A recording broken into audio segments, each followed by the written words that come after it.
Good morning, every one of you. વિદ્યાર્થી મિત્રો, આપ સૌ જાણો છો એ રીતે આપણે 11th ઇંગ્લિશ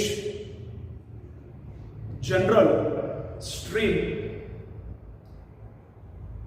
સેકન્ડ લેંગ્વેજ 013 જે આપણો કોડ છે તે અંતર્ગત અત્યાર સુધી આપણે લાસ્ટ ટીચિંગ સેશનમાં email writing અને report writing પણ I have tried my best efforts to provide to you. એમાં તમારે ઝૂમ કરી અને એ બંને ટીચિંગ સેશન્સ અટેન્ડ કરવા પડશે, કારણ કે બંને ટીચિંગ સેશન્સ જે છે એ એક્સ રેકોર્ડર થ્રુ લેવાયા હોય. બંનેની મેં ઈમેલ રાઇટિંગની એઝ વેલ એઝ રિપોર્ટ રાઇટિંગની ઇમેજ સહિત એનું એક્સપ્લેનેશન પણ એકોર્ડિંગલી કરેલ છે.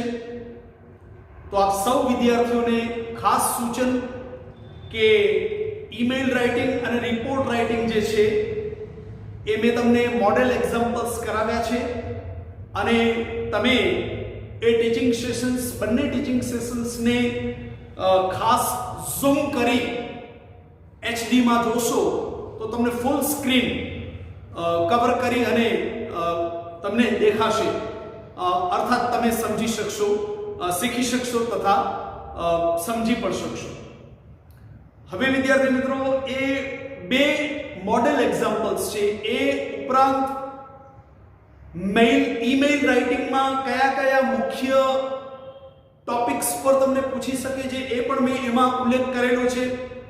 સેમ એઝ રિપોર્ટ રાઇટિંગમાં પણ તમે એ ઉપરાંત 3 થી 4 એક્ઝામ્પલ્સ અવશ્ય સોલ્વ કરજો, કારણ કે ઈમેલ રાઇટિંગ હોય કે રિપોર્ટ રાઇટિંગ હોય એમાં એક્ઝેક્ટલી આપણે ન કહી શકીએ કે 3 કે કોઈ 4 રિપોર્ટમાંથી એક 110% પૂછાશે નહીં, બરાબર? એ શોર્ટકટ રસ્તાઓ છે બધા, અને એનાથી તમે ક્યાંય કરતા ને ક્યાંય નહીં પહોંચી શકો. બેટર છે કે એના માટે જે રીતે મેં તમને મેઇલ રાઇટિંગ શીખવાડ્યું એવી રીતે તમે 3-4 અન્ય ઈમેલ રાઇટિંગના એક્ઝામ્પલ્સ સોલ્વ કરો. એવી જ રીતે રિપોર્ટ રાઇટિંગ આપણે શીખ્યા એ પ્રકારના બીજા 3 થી 4 એક્ઝામ્પલ્સ રિપોર્ટ રાઇટિંગના સોલ્વ કરો, અને એ બંનેમાં ચાહે ઈમેલ રાઇટિંગ હોય કે રિપોર્ટ રાઇટિંગ, બંને ટેકનિકલી ક્યાં અલગ પડે છે એ વસ્તુ ખાસ તમારે શીખવાની છે. બીજી વસ્તુ એ કે એની અંદરનું જે કન્ટેન્ટ જે છે એ તમને સમજાવવું જોઈએ, અને એના માટે તમે ડિક્શનરીનો ઉપયોગ કરી ને જે અજાણ્યા શબ્દો હોય, અનનોન વર્ડ્સ, એના મિનિંગ તમે જાણી લેશો તો પણ તમને મોર ધેન 90% ચાહે ઈમેલ રાઇટિંગ હોય કે રિપોર્ટ રાઇટિંગનું કન્ટેન્ટ તમને સમજાઈ જશે. અને થર્ડ થિંગ, એની અંદર કેવા પ્રકારના ક્રિયાપદોનો ઉપયોગ થયો છે, જેમ કે રિપોર્ટ રાઇટિંગમાં મોસ્ટલી ભૂતકાળના ક્રિયાપદોનો ઉપયોગ થાય છે, તો તમારે એ પણ શીખવું જોઈએ કે તમે જ્યારે રિપોર્ટ રાઇટિંગ કરો છો ત્યારે તમારે કયા પ્રકારના વર્બ્સ ની જરૂરિયાત ઊભી થઈ શકે, બરાબર? તો એના માટે તમારા પાસે વોકેબ્યુલરી તો હોવું જ જોઈએ, સાથે સાથે વોકેબ્યુલરી એટલે કે શબ્દભંડોળ, સાથે સાથે તમારા પાસે ક્રિયાપદ અને ક્રિયાપદનો મીનિંગફુલી ઉપયોગ જે છે, એપ્લિકેશન, એ પણ આપવું જોઈએ. ટૂંકમાં એ સમગ્રપણે ઈમેલ રાઇટિંગ કહો કે રિપોર્ટ રાઇટિંગ કહો કે હજુ 12th વાળાને સ્પીચ રાઇટિંગ પૂછાય છે, પેરેગ્રાફ રાઇટિંગ પૂછાય છે, જેને આપણે એસે રાઇટિંગ કહીએ છીએ, આ બધા પોઈન્ટ્સ તમારા માટે પરીક્ષામાં માર્ક સ્કોર કરવા માટેના અત્યંત અગત્યના પોઈન્ટ્સ છે. પરંતુ હા, એ જરૂર મહેનત માંગી લેશે, એ જરૂર મહાવરો માંગી લેશે, અને જો તમે સિન્સિયરલી એમાં મહેનત કરશો, અભ્યાસ કરશો, અર્થાત મહાવરો કરશો અને અવારનવાર એનું રિપીટેશન જે છે, જેને આપણે મહાવરો કીધું, બરાબર, એ તમે જો એનો મહાવરો રાખશો અને સિન્સિયરલી જો મહેનત કરશો તો ધોરણ 11 વાળાને તો પૂછાય જ છે, પણ ધોરણ 12 વાળાને ઓછામાં ઓછું 23 માર્ક્સ જેટલું, લગભગ એમ કહી શકાય કે 1/4 પાર્ટ જે છે તમારું 100 માંથી 23 માર્ક્સ, એટલે તમે સમજી શકો છો અંદાજિત 23% એ તમને કમ્પોઝિશન રાઇટિંગ પૂછે છે. અને એ સેક્શન તમારા માટે અત્યંત અગત્યનો છે માર્ક્સ સ્કોર કરવા માટે, બરાબર. હોશિયાર વિદ્યાર્થીઓ માટે તો ખાસ, તદુપરાંત એવરેજ અને જે પુઅર વિદ્યાર્થીઓ જે છે, આઈ મીન પુઅર અર્થાત જે લોકો પાસિંગ માર્ક્સ ની રેન્જમાં હોય છે, એ વિદ્યાર્થીઓ માટે પણ પાસ થવા માટે અહીંયા થોડીક પ્રિપેરેશન જરૂરી બની જાય છે. કારણ કે તમે ભલેને થોડુંક લખશો પણ સાચું લખશો તો તમને ફોર એક્ઝામ્પલ 8 માર્કનું એસે છે તો તમને ઇઝીલી 3 થી 3.5 માર્ક્સ તો મળવાના જ છે. એવું જ માની લો કે રિપોર્ટ રાઇટિંગ 6 માર્ક્સમાં છે તો તમે લખશો તો તમને 2.5-3 રિપોર્ટમાં મળશે. એવું જ ઈમેલ રાઇટિંગનું છે. ટૂંકમાં 23 માંથી તમે ઇઝીલી 10 થી 12 નો સ્કોર કરી જ શકો છો, બરાબર. અને તમે easily I have so many experiences as well as I have myself made experiments for that. મેં એ પણ અનુભવ્યું છે અને એ પણ જાણવા મળ્યું છે કે આ પ્રકારની તૈયારીથી જે પાસિંગ રેન્જમાં આવનાર વિદ્યાર્થીઓ હોય છે એ લોકો easily 45 above 40 below 50 marks cover કરતા હોય છે. એવી જ રીતે એવરેજ સ્ટુડન્ટ્સ જે હોય છે એ મોર ધેન એમ કહી શકાય કે 40 અને બિલો 45 જેવા યા 50 બિલો 50 કવર કરતા હોય છે. અને જે વિદ્યાર્થીઓ બહુ જ સિન્સિયરલી મહેનત કરવાવાળા હોય છે, starting from beginning up to the end, એ લોકો ઇઝીલી above 70 બિલો 80 ની આસપાસ ઇંગ્લિશમાં સ્કોર કરતા હોય છે. અને ઇંગ્લિશમાં આટલો સ્કોર એટલે બહુ જબરજસ્ત સ્કોર કહેવાય, બરાબર. તો આપણે આગળ વધીએ. Unit 4 read to yoga for health, એ લેસનના કુલ આપણે 4 teaching sessions so far we have learned about. અને આજે આપણે એની પરીક્ષાલક્ષી પ્રેક્ટિસ પણ જોઈ લઈએ, બરાબર. સપોઝ પરીક્ષામાં તમને એક પેરેગ્રાફ આવું પૂછવામાં આવ્યું, અહીંયાથી શરૂ થાય છે કે yoga is one of the most, ત્યાંથી શરૂ કરી અને અહીંયા સુધી to bring about fundamental transformation in the individual. હવે સપોઝ આ એક પેરેગ્રાફ તમને આપવામાં આવ્યું, હું એનું રીડિંગ કરું છું. આપણે શીખી ચૂક્યા છીએ, બરાબર, છતાંય હું એનું રીડિંગ કરું છું જેથી તમને ખ્યાલ આવે કે પર્ટિક્યુલર કયું પેરેગ્રાફ પૂછાયું છે. તો તમે વેરી બિગિનિંગ જુઓ. Yoga is one of the most ancient sciences of India. It offers A time trusted technique for physical, mental and spiritual development. It constitutes an important aspect of human life. It is considered to be a science as ancient as the human race. Yoga has capacity to bring about fundamental transformation in the individual. બરાબર. હવે suppose વિદ્યાર્થી મિત્રો આ એક paragraph તમને આપવામાં આવ્યું છે અને હવે એના પરથી માની લો આ પ્રકારના બે પ્રશ્ન તમને પૂછવામાં આવ્યા. પહેલો પ્રશ્ન આ રીતે તમને પૂછાયો છે કે what does yoga offer? Yoga આપણને શું ઓફર કરે છે? તો તમે જોઈ શકો છો વિદ્યાર્થી મિત્રો, પેરેગ્રાફની શરૂઆતમાં બીજા જ સેન્ટેન્સમાં એનો જવાબ છે it offers a time tested technique for physical, mental and spiritual development. બરાબર? Once again I repeat the answer. What does yoga offer? Yoga offers a time tested technique for physical, mental and spiritual development. બરાબર? યોગાથી આપણું જેને કહીએ કે સર્વાંગી માનસિક આધ્યાત્મિક તમામે તમામ પ્રકારે જે છે એ આપણો વિકાસ થાય છે. બરાબર? સર્વાંગી વિકાસ થાય છે, સાથે સાથે સ્વસ્થ વિકાસ થાય છે અને સંતોષકારક બરાબર જે છે એ એમ કહી શકાય કે વિકાસ થાય છે. બરાબર? ત્યાર પછી બીજો પ્રશ્ન, which capacity does yoga have? Yoga પાસે કયા પ્રકારની કેપેસિટી છે?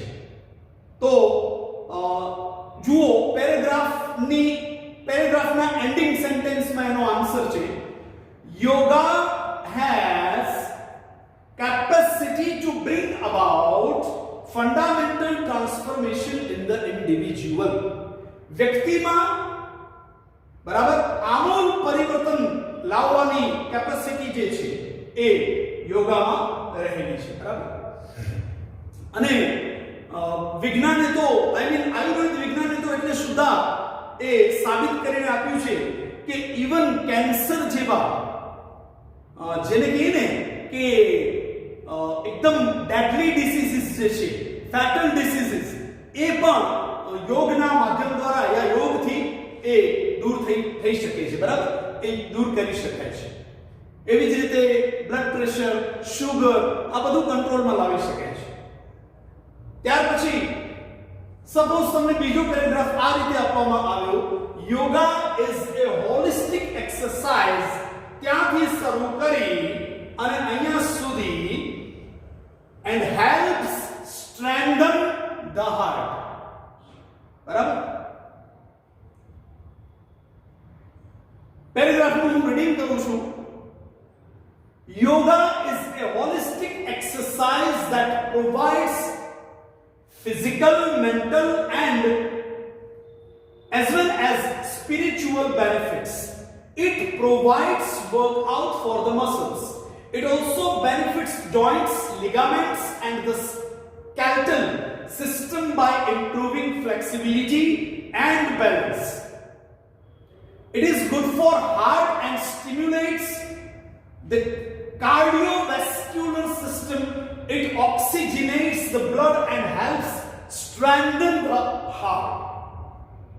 હવે આપણે પેરેગ્રાફ ની સમજ શીખી ચૂક્યા છીએ. બરાબર? એ સમજ આપણે ઓલરેડી મેળવી લીધી છે. હવે આપણે ડાયરેક્ટ પ્રશ્ન અને એના આન્સર પર ફોકસ કરીએ. તો સપોઝ તમને એ પેરેગ્રાફમાંથી આ રીતે બે પ્રશ્ન પૂછવામાં આવ્યા. પહેલો પ્રશ્ન છે, how can you say that yoga is a holistic exercise? તમે કઈ રીતે કહી શકો કે યોગા એક પ્રકારની હોલિસ્ટિક એક્સરસાઇઝ છે? બરાબર? તો હોલિસ્ટિક નો અર્થ થાય સર્વાંગી, સર્વાંગ સંપૂર્ણ. બરાબર? તો એનો જવાબ છે yoga is a holistic exercise that provides physical, mental as well as spiritual benefits. Barabar? Once again I repeat the answer. Yoga is a holistic exercise because તમે આ રીતે પણ લખી શકો છો, because it provides physical, mental as well as spiritual benefits. બરાબર? ત્યાર પછી સપોઝ બીજો પ્રશ્ન તમને આવી રીતે પૂછવામાં આવ્યો, mention any two benefits of yoga. યોગના કોઈ બે બેનિફિટ્સ તમે લખો. તો હવે તમે કોઈ પણ બે લખી શકો છો. બરાબર? વધુ ન લખતા બે જ લખવાના. અને તમને કદાચ એમ થાય એકાદું ત્રીજું લખવું હોય તો લખી નાખજો, બરાબર. હવે જુઓ, મુખ્ય બે ફાયદા એના આપણે બતાવીએ તો એક છે ફાયદો કે it is good for heart and stimulates the cardiovascular system. આપણું જે રુધિરાભિસરણ તંત્ર જે છે એને એ કાર્યક્ષમ બનાવે છે, બરાબર, એફિશિયન્ટ બનાવે છે. આપણે એમ કહી શકીએ કે સ્ટ્રોંગ બનાવે છે. તદુપરાંત આપણે એમ પણ કહી શકીએ કે એને એકદમ એક્ટિવ બનાવે છે, બરાબર. ત્યાર પછી બીજો એનો ફાયદો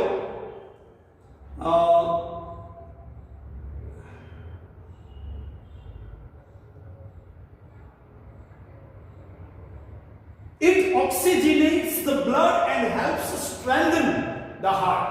તદુપરાંત એ આપણા બ્લડને જે છે એ શુદ્ધ એક પ્રકારનું ઓક્સિજન પૂરું પાડે છે, સાથે સાથે આપણા હાર્ટને જે છે એ કેવું બનાવે છે, મેં તમને હમણાં જ કીધું એ પ્રમાણે બહુ જ એફિશિયન્ટ બનાવે છે, બહુ જ સ્ટ્રોંગ બનાવે છે.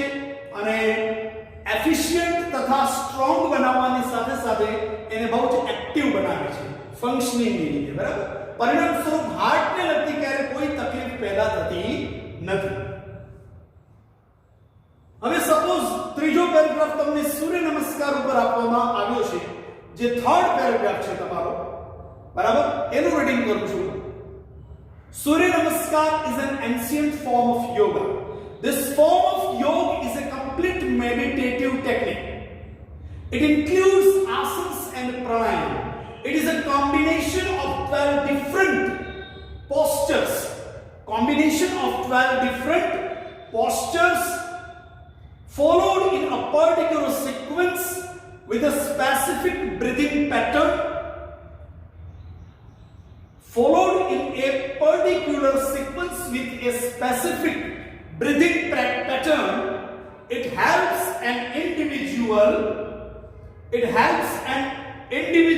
to vitalize and unblocks the whole system. It reduces fat from almost all parts of the body as it stretches and tones each and every muscle. હવે સપોઝ એમાંથી એક પ્રશ્ન આવો તમને પૂછવામાં આવ્યો, વોટ ઇઝ સૂર્ય નમસ્કાર? તો એનો આન્સર થશે સૂર્ય નમસ્કાર is an ancient form of yoga, બરાબર. બીજો પ્રશ્ન એમાંથી વોટ ડઝ ઇટ ઇન્ક્લુડ? તો ઇટ ઇન્ક્લુડ્સ આસન્સ એન્ડ પ્રાણાયામ. તમને જેટલું પૂછવામાં આવે એટલું જ લખવાનું, અને એટલું લખશો તો તમને ઘણો ફાયદો થશે. ઘણી વખત ઘણા વિદ્યાર્થી મિત્રો આખા સમગ્ર પેરેગ્રાફ જે છે એ કોપી પેસ્ટ કરી નાખે છે કે સાહેબ હવે આમાંથી તમને જે જોઈએ એ જવાબ લઈ લેજો, બરાબર. પણ નહીં વિદ્યાર્થી મિત્રો, તમને આમાં કદાચ 11માં ચાલો તમે પાસ થઈ જશો ને પાસ થવાના છો, પણ 12th માં આ પ્રકારના જવાબો પર ચોકડી મારવામાં આવે છે અને 0 માર્ક્સ મળે છે, બરાબર. એટલે આવું એકદમ કેરલેસલી અને થોટલેસલી ન લખતા થોડુંક સ્માર્ટ થિંકિંગ કરી યા થોડું સ્માર્ટલી થિંકિંગ પછી ટુ ધ પોઈન્ટ આન્સર લખો. બીજો પ્રશ્ન, મેન્શન એની 2 બેનિફિટ્સ ઓફ સૂર્ય નમસ્કાર. સૂર્ય નમસ્કારના કોઈ 2 બેનિફિટ્સ જણાવો. તો એના 2 બેનિફિટ્સમાં પહેલું benefit, it helps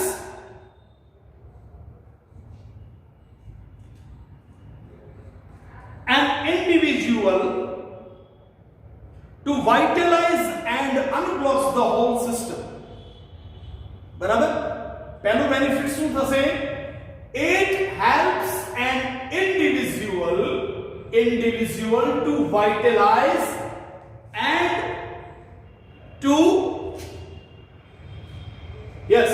it helps an individual to vitalize and unblocks the whole system. બીજું બેનિફિટ નંબર 2 કરીને લખવાનું, it reduces fat from almost all parts as it stretches and tones each and every muscle. Once again I repeat the answer. Mention any two benefits of Surya Namaskar. સૂર્ય નમસ્કારના કોઈ બે benefits જે છે એ mention કરો તો તમારે આન્સરમાં number 1 કરવાનું પહેલા એમાં પહેલું બેનિફિટ જે છે એ આપણે લખીએ તો it helps an individual to vitalize and unblocks the whole system. અને બીજું બેનિફિટ નંબર 2 કરીને it reduces fat from almost all the parts as it stretches and tones each and every muscle. તો વિદ્યાર્થી મિત્રો આ થયું આજનું આપણું ટીચિંગ સેશન. ખાસ પરીક્ષાના સંદર્ભમાં આઈ હોપ કે અત્યાર સુધીનું આપણું જે સિલેબસ જે છે 11th English general stream SL 013 એ અંતર્ગત આપણા અભ્યાસક્રમ મુજબ આપણે શીખ્યા છીએ. નાઉ હવે તમારે એટલું જ ધ્યાન રાખવાનું છે વિદ્યાર્થી મિત્રો કે બને તેટલું વધુમાં વધુ પ્રિપેરેશન કરજો, કારણ કે જે રીતે તમારા માર્ક્સ જોવા મળે છે એ રીતે એમ લાગે છે કે ઘરે પરીક્ષા લખતા હોય બહુ ઓછા વિદ્યાર્થીઓ એઝ પર માય અન્ડરસ્ટેન્ડિંગ બહુ ઓછા વિદ્યાર્થીઓ ઓનેસ્ટલી લખે છે. બાકી કેટલાય વિદ્યાર્થી મિત્રોની રાઇટિંગ પરથી જ ખ્યાલ આવી જાય છે કે આટલી પુઅર જો રાઇટિંગ હોય આપણી તો કઈ રીતે ફૂલ માર્ક્સ આપણે કવર કરી શકીએ. બરાબર, ઓબ્વિયસલી આવા વિદ્યાર્થીઓ એમ લાગે છે કે નોઈંગલી અનનોઈંગલી બરાબર એ રેડીમેડ આન્સર્સ જે છે એ લખતા હોય છે. તો પ્લીઝ વિદ્યાર્થી મિત્રો મારી આ એક તમને નમ્ર રિક્વેસ્ટ છે કે at least try your best efforts to write each and every answer as per your understanding, as per your hard work, as per your strength. તમારી અન્ડરસ્ટેન્ડિંગ જે છે, તમારી મહેનત જે છે યા તમારું સામર્થ્ય જે છે એને એ પ્રમાણે તમે પરફોર્મ કરો. પછી ભલે ને 25 માંથી આપણને 15 ગુણ આવે, બરાબર. તો I hope that now onwards you will attend or appear in the exam accordingly. Till then, dear students, goodbye, have a nice day, take care of yourself, prepare yourself very sincerely for the 4th unit test that is going to be held very soon by your school authority. Until then, thank you so much, as well as kindly do like, share and subscribe our channel. View each and every teaching session very sincerely so that you may come to know or you can prepare yourself better for your exams. Thank you so much.